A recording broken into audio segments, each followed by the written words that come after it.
Muy bien, señores periodistas, buenos días. Eh, el motivo de esta convocatoria ha sido precisamente para tratar un tema muy importante a puertas del proceso electoral de estas elecciones generales que se van a llevar a cabo el 10 de abril que se aproxima. Y uno de los temas importantes a partir de los cuales la ciudadanía y especialmente los medios de comunicación tienen muchas dudas es cómo ante una legislación electoral un poco dispersa se va a realizar a cabo el proceso de adjudicación de escaños para las elecciones congresales. Y a partir de ello es de que hemos tomado la decisión de informar cómo es que este procedimiento se articula a través de las normas que están en la Ley Orgánica de Elecciones, así como las modificatorias que posteriormente se han producido, ¿no? En principio de lo que se trata es de un conjunto de pasos a través de los cuales vamos a transformar esos votos ciudadanos que van a ser recibidos en las mesas de sufragio en escaños. Este procedimiento para repartir los 130 escaños que, de acuerdo a la última reforma de la Constitución, tiene el Congreso, consiste en 3 etapas puntuales. Todos sabemos que las organizaciones políticas que vienen participando en el proceso son los partidos y las alianzas electorales formados por ellos. Estas organizaciones políticas, de acuerdo a ley, estaban facultadas para presentar listas de candidatos al Parlamento. La primera exigencia que establece la ley es que los partidos hayan superado la barrera electoral. La segunda exigencia es aplicar la cifra repartidora, pero únicamente entre los partidos políticos y alianzas electorales formadas por ellos que hayan superado la barrera electoral. Y el tercer elemento importante dentro de esta etapa es la aplicación del voto preferencial. Todos sabemos que el voto preferencial tiene como finalidad reordenar la lista de candidatos presentada por los partidos ante los jurados electorales especiales en las listas al Congreso. Primer elemento, la barrera electoral. Todos sabemos que la barrera electoral fue aprobada por la ley 28.617, modificando el artículo 20 de la Ley Orgánica de Elecciones precisamente para exigir 2 condiciones a aquellos partidos para que presentaron listas de candidatos para que puedan obtener representantes al Congreso. La barrera tiene 2 componentes. Un componente es haber alcanzado 7 escaños en más de un distrito electoral. Y un segundo componente que es haber alcanzado cuanto menos el 5% de los votos válidos a nivel nacional en la elección del Congreso.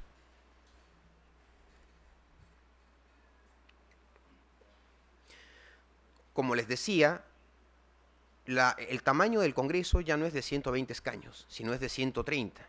En consecuencia, la barrera electoral, que de acuerdo a ley exigía que el Parlamento, que los partidos superen por lo menos el 5% de la votación nacional válida o cuanto menos obtengan el 5% de representantes a nivel nacional en más de 2 distritos electorales.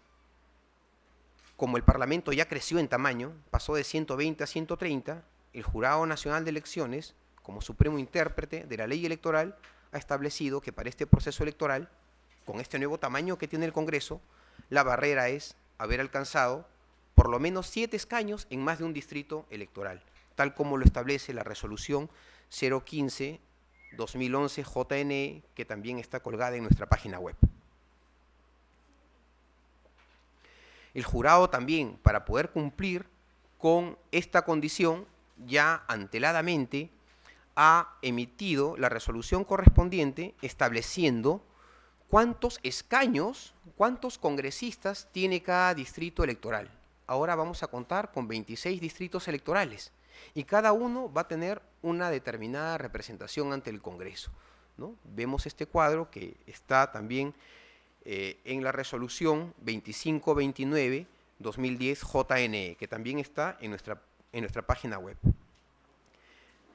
Para conocer, para saber con precisión qué partidos cumplen con esta condición de haber alcanzado 7 a más escaños en más de un distrito electoral, obviamente que se va a aplicar la cifra repartidora en los 26 distritos, electorales, pero entre todos los partidos que han participado y organizaciones políticas que han presentado listas de candidatos en cada distrito, para luego, cuando conozcamos el dato final, sepamos quiénes cumplen con esta condición de haber alcanzado 7 escaños en más de un distrito electoral. Esto obviamente se aplica pues en las 26 circunscripciones electorales y considerando todas las listas que han presentado, todos los partidos que han presentado listas de candidatos al Congreso. Respecto a la segunda condición de haber alcanzado al menos 5% de los votos válidos a nivel nacional para el Congreso, es un dato que ya viene dado una vez que se comunican, se publican los resultados electorales al 100%, o sea, cuando ya se ha contabilizado todo. De manera que determinar quiénes han superado esta votación es finalmente un ejercicio visual, cuando ya tenemos los resultados a la mano. En la segunda etapa de este proceso de adjudicación de escaños viene la aplicación de la cifra repartidora, pero aquí la cifra únicamente se va a aplicar entre aquellos partidos y alianzas electorales que han superado la barrera electoral, o sea, ya es una aplicación más selectiva, únicamente entre aquellos pues que ya han cumplido con cualquiera de las dos condiciones que les he mencionado. El método de la cifra repartidora es un mecanismo que está establecido en la Ley Orgánica de Elecciones y sirve pues para distribuir los escaños en proporción a los votos alcanzados por las listas de candidatos. El procedimiento es muy sencillo, consiste en lo siguiente. Una vez que en cada distrito electoral ya se tiene la votación válida alcanzada por cada lista o por cada partido político, esa votación válida se divide entre tantos números naturales equivalentes al total de escaños por repartir. Imaginemos que nos encontramos en una circunscripción, en un distrito electoral que solamente tiene 8 representantes al Congreso. Entonces, el ejercicio se realiza considerando aquellos partidos que han superado la barrera y esa votación válida se divide entre 1, entre 2, entre 3, hasta llegar al número 8. Porque 8, en este supuesto, es el número de escaños que se van a distribuir. Una vez que ya se han hecho todas las divisiones, como vemos en el cuadro, se procede a identificar los 8 cocientes más altos, o sea, los 8 resultados más altos. Y aquel cociente que ocupe el 8º lugar, en orden decreciente obviamente, será la cifra repartidora. Aquí en el ejercicio que les hemos preparado especialmente vemos cómo se van identificando los 8 cocientes más elevados. Y finalmente, aquel que ocupe el 8º lugar, porque se van a elegir 8 escaños en esta circunscripción imaginaria, va a ser la cifra repartidora. La ley señala que con esa cifra repartidora se va a realizar una nueva operación, que consiste en dividir nuevamente los votos válidos de cada partido que superó la barrera electoral entre el cociente que ocupó el 8º lugar. Y el resultado será lo que le toque a cada partido o alianza electoral en escaños. Este ejercicio se tiene que realizar en las 26 circunscripciones electorales que existen para la elección del Congreso y entre únicamente aquellas organizaciones políticas que hayan superado la barrera electoral. Y la sumatoria de todo lo que cada partido ha obtenido en cada distrito será lo que finalmente obtenga en el Parlamento como representación. Luego que ya se tiene el dato, a través de la cifra repartidora, de cuántos escaños le corresponde a cada partido por circunscripción electoral, recién se procede a un último paso, que es la aplicación del voto preferencial. En la aplicación del voto preferencial, todos sabemos que este voto preferencial está expresamente establecido en el artículo 21 de nuestra Ley Orgánica de Elecciones, que concede al elector en todos aquellos distritos electorales donde se tiene más de 2 a más representantes al Congreso, el otorgarles pues una doble opción preferencial opcional, que el elector si desea la utiliza o si desea no, si desea utiliza una, si desea utiliza las dos, ¿correcto? Pero en aquellos distritos electorales que tengan solo un representante al Congreso, como es el caso de Madre de Dios, únicamente se va a aplicar una sola opción preferencial para los electores. Esto es lo que expresamente señala el artículo 21 de la Ley Orgánica de Elecciones, cuyo fragmento pertinente lo tenemos en la pantalla. El voto preferencial es meramente un mecanismo para reordenar las listas de candidatos. Todos sabemos que cada candidato tiene un orden de lista conforme los partidos políticos presentaron la lista de candidatos ante los jurados electorales especiales. El candidato que, de acuerdo a esa lista presentada en esa oportunidad, que ocupe el número 1 de esa lista, tendrá pues el número 1, ¿no?, como número para que el elector lo identifique. De manera que el voto preferencial va a permitir reordenar esa lista que el partido político presentó. Aquí tenemos un recuadro amarillo que significa pues el orden de lista que el partido presentó ante el jurado electoral especial. Y tenemos los candidatos, ¿no? Los candidatos son las letras, desde la A en una circunscripción que tiene pues 12 escaños, por ejemplo, ¿no?, desde la A hasta la letra L. El voto preferencial va a permitir de que el elector individualice, elija dentro de los candidatos de la lista de su preferencia aquellas dos opciones, o una, dependiendo del caso, en la circunscripción que nos encontremos, para que pueda, de manera específica, decidir por qué candidato de la lista desea votar. Esos votos individuales se cuentan, se computan. Y al final, en base a esos votos individuales, vamos a tener un nuevo orden de lista, que sería encabezada desde el candidato que en la circunscripción obtuvo la más alta votación preferencial hasta el que obtuvo la menor. Y es en ese nuevo orden de lista que ingresan los congresistas a ocupar los escaños que en aplicación de la cifra repartidora le corresponde a su partido político. Está de más decir que este ejercicio pues es vano si lo hacemos en una organización política que en aplicación de la cifra repartidora no obtuvo representación. ¿Correcto?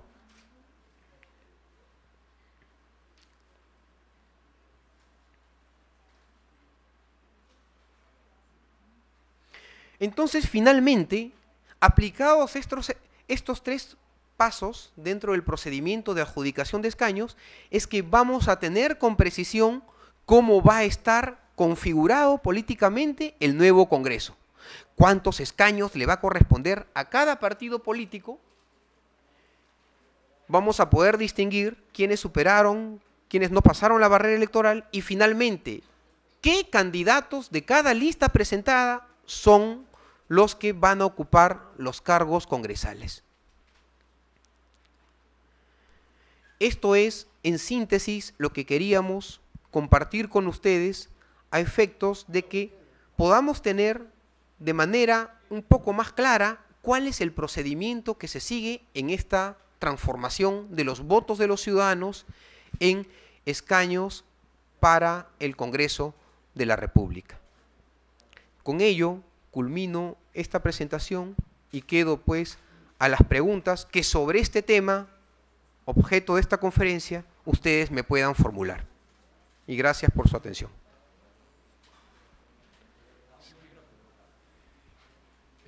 Buenos días. Yo tengo una duda sobre la parte inicial. Creo que todo lo demás me quedó más o menos claro.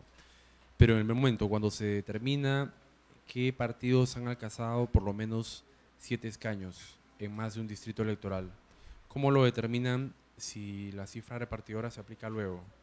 Claro, para determinar esa condición se tiene que aplicar necesariamente la cifra repartidora, pero entre todos los partidos políticos que han presentado listas en el proceso electoral.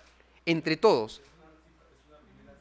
Es una primera aplicación de la cifra repartidora en cada distrito electoral, en cada una de las 26 circunscripciones electorales. Es una aplicación para conocer qué partidos cumplen con la condición que establece la ley. Aquel partido que en esta primera aplicación de la cifra obtenga 7 a más escaños en más de un distrito electoral, entonces cumple con la condición que establece la barrera. La segunda etapa, que es la aplicación de la cifra repartidora, propiamente dicha, que es una aplicación definitiva, solamente va a proceder entre aquellos que han superado la barrera, ya no entre todos. Esa es la gran diferencia, ¿no?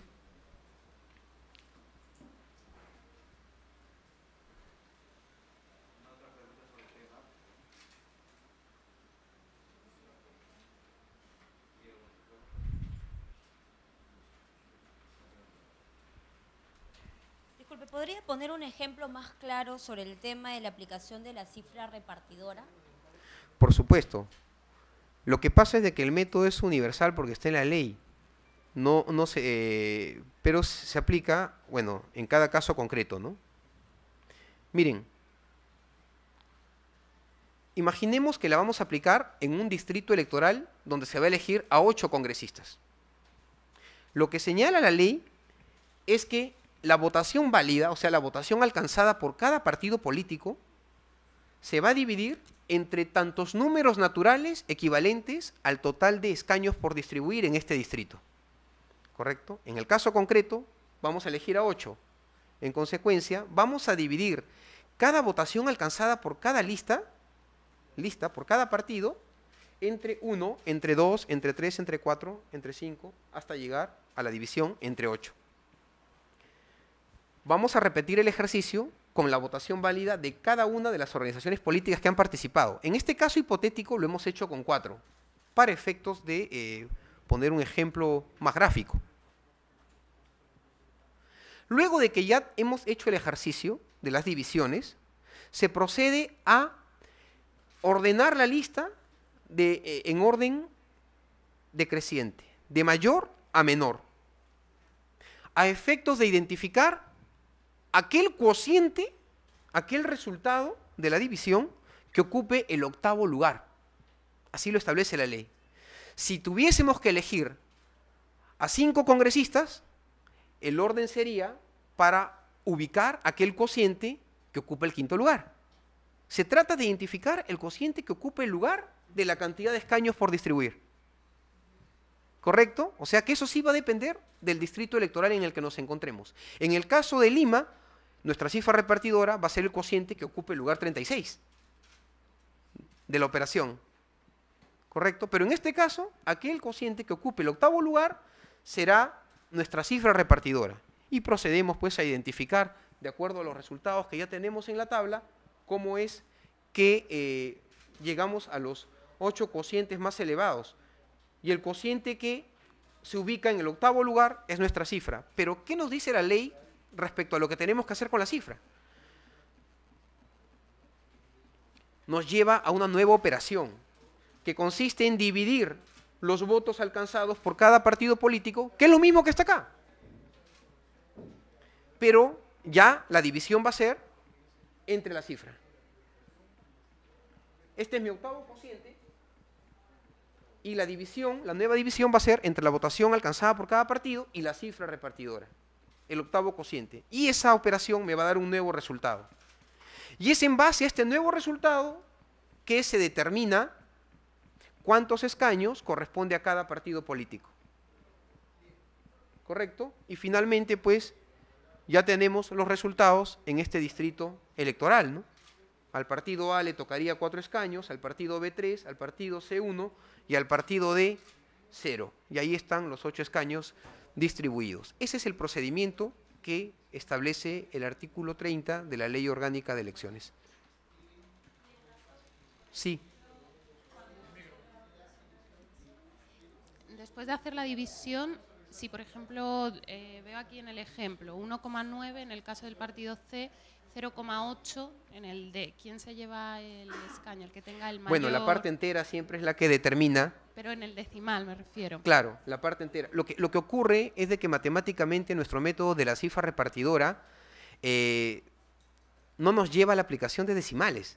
Siempre, si te das cuenta, la parte entera ya completa el total de escaños por distribuir, ¿no? Es diferente a otras fórmulas electorales, ¿no? En otros países donde se aplica el cociente de Hart o de Henry Drup, entonces sí, la parte entera no es suficiente para repartir todos los escaños, y ahí sí tienes que recurrir a la parte decimal más elevada para acceder el escaño al partido que la tenga.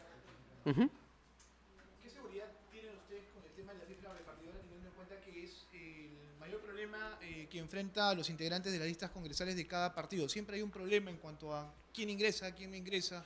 El problema lo genera el voto preferencial, ¿no? Pero precisamente el voto preferencial no ha sido eliminado y el Jurado Nacional de Elecciones tiene la competencia de velar por el cumplimiento de la legalidad en el proceso electoral. Y como es una norma vigente, tiene pues que aplicarse. Aquí lo importante es que los personeros de cada partido pues conozcan bien este manejo y también los candidatos para que no se generen falsas expectativas, ¿no? Y sepan también cómo actuar dentro de este marco. Todos sabemos que el voto preferencial genera pues una competencia intrapartidaria, ¿no? Pero son las reglas de juego que están dadas, ¿no?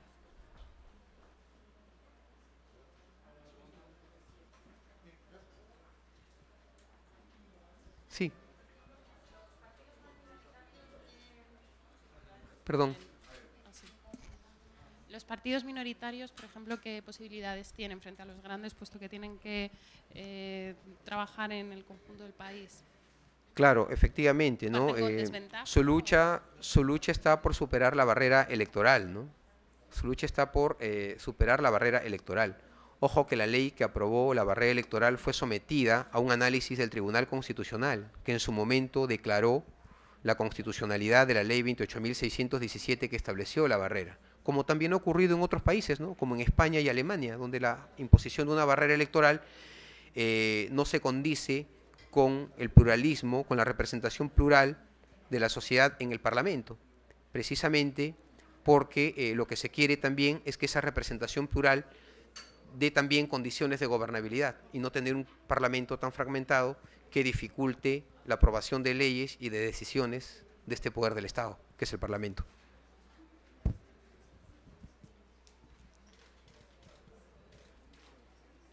Bien,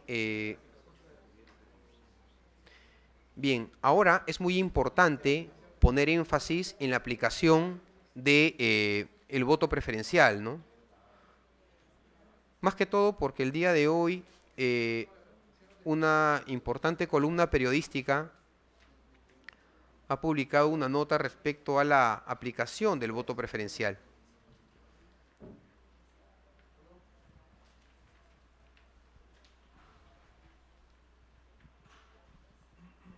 Y precisamente quería ir a la lámina donde está la cédula de sufragio.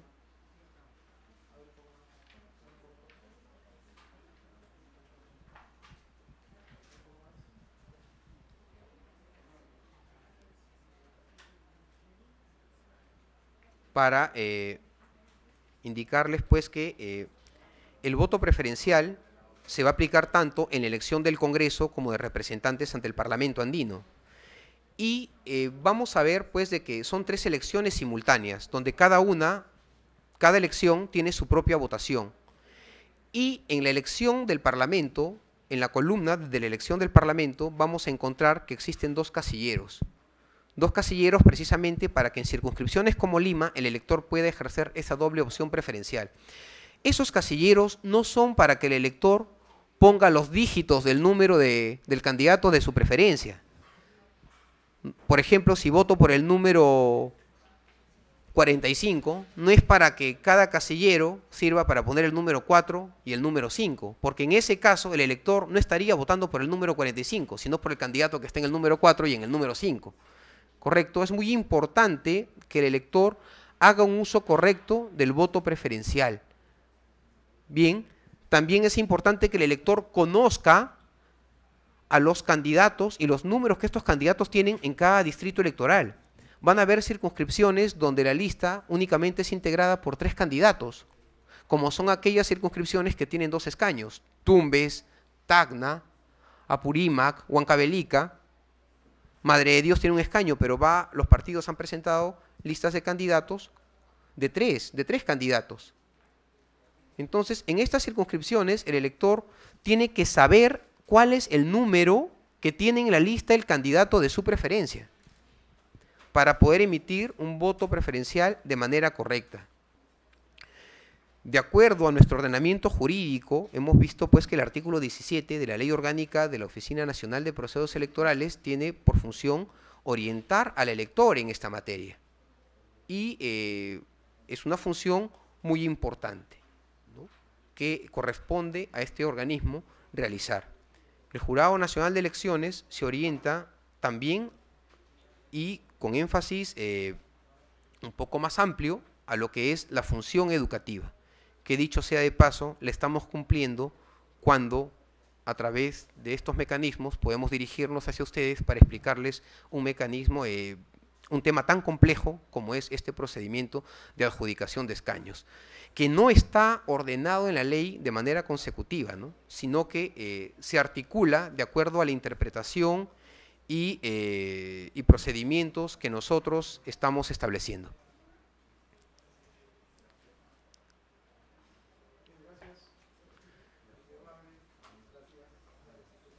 Gracias. No me queda más que darle las gracias por haber venido, si es que no hubiera ninguna otra pregunta.